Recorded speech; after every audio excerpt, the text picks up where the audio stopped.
All right, Ryan. So I am going to kind of show you guys how I made my DIY platen for printing the all-made masks. Okay, so as anyone who knows very much at all about printing, we're really about printing on flat surfaces. So that's why printing baseball caps is such a pain. And single ply, which is why printing jackets is such a pain. Well, with masks, you get the best of both worlds. You get two ply, and you get something that looks like it should be fitted over a baseball. So this made it so that I had to come up with a solution because I was hit up with the idea of printing 1,000 masks, and that's a pain if you approach it the wrong way, and if you want to do it on a manual. Okay, so this platen works, good on an auto, and works really well on works well on a manual, and works really well on an auto. So I'll show you a couple of modifications that I made. I actually made one since I talked to Ryan last. And so anyway, this is the platen, okay? Now, if there was any one thing that I would modify as is, it would be back here. I would use hinges. I'd have a little space here.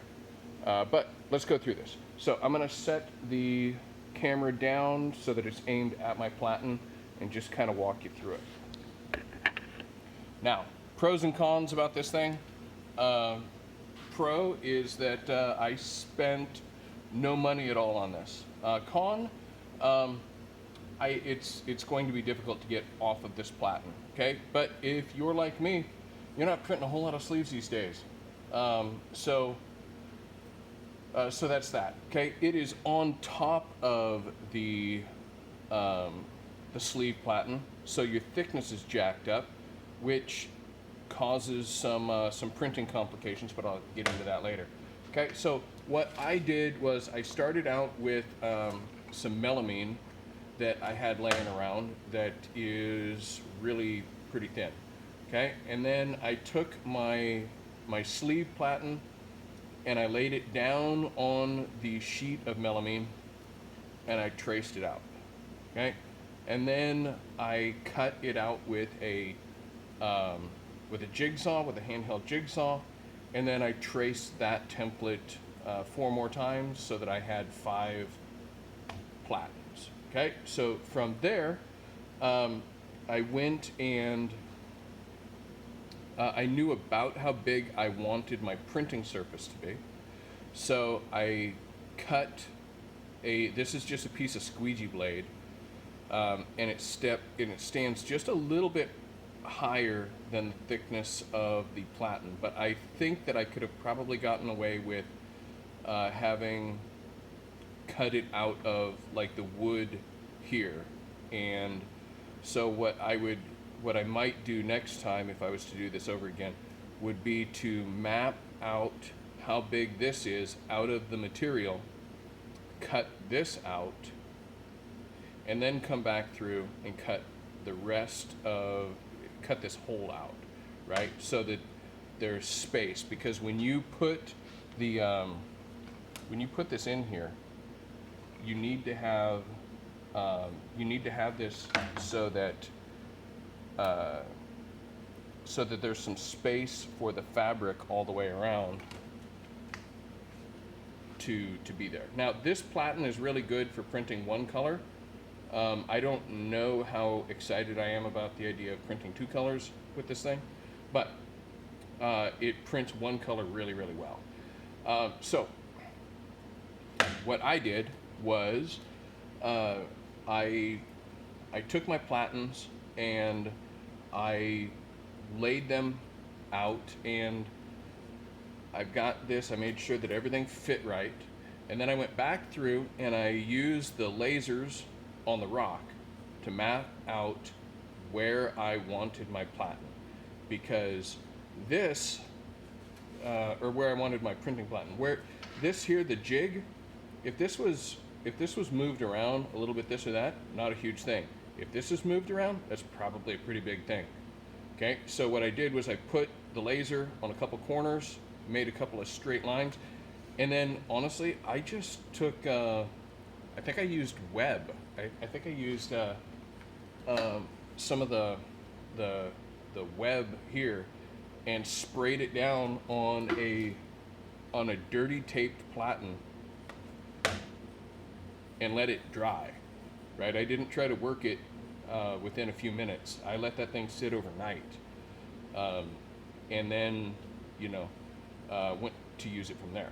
Okay, so my hinges, I just had some nylon strap, some tie-down strap laying around, and at my shop we can stretch our own screens, and so we use basically a super glue, and so I just took some straps, some tie-down straps, laid it down, super glued it after I had cut the space. I think that this seems to work out okay. I do not know if I should be closer up. I don't know, if that, how that relationship works. The most recent addition was I wanted a rubber band on here, and I was having a difficult time figuring out how to get it to stay put, and because I had cut little V wedges in there trying to get it to stay put, and the rubber band would continue to slide down. It also, when I would open this up, it would try to drag this rubber band down, right? The rubber band would slide around. And so what I did was I actually drilled a hole in here and then used a saw and came in at an angle this way and this way, so that when this thing is flipped up, it pulls it farther down into the hole instead of trying to pop it out or do anything like that. Okay, so for me, I just used a small drill bit, and then I actually used a hacksaw, and then I tried to open it up a little more with a handheld saw. But honestly, this is melamine, and it chips out pretty easy. So if I was to do this over again, if I was to go back and do this over again, I'd go down to Lowe's or whatever and pick up some door skin like this. I think this is going to be a little more stable, and it's a little bit thinner.